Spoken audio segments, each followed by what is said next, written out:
Don't you just love it when the NCLEX asks you which action is most appropriate? Well, here we need to figure out what to do for this patient who we're going to give meds to. He's being treated for pneumonia and he's had 5 liquid bowel movements so far today, poor guy. So what's most appropriate for us to do?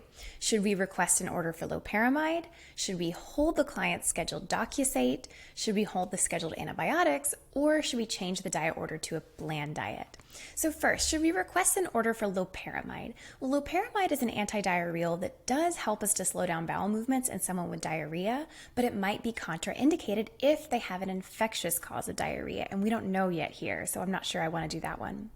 Then holding their scheduled docusate.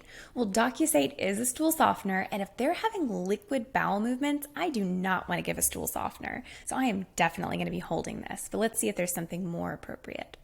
Holding their scheduled antibiotics. Well, if they're being treated for pneumonia, they're probably on a heavy-duty antibiotic regimen. They might be developing some gut flora imbalances or C. diff, but that's still not a good reason to hold the antibiotic without talking to the healthcare provider. That is how we get into trouble with drug resistance, so it's not this one. Then changing their diet order to a bland diet. Well, a bland diet, the bananas, rice, toast, that will help slow down some liquid bowel movements, but it's not going to be my most appropriate action if it means I'd be giving their scheduled docusate. So I'm going to take this action, hold their stool softener, and we are correct. Great job.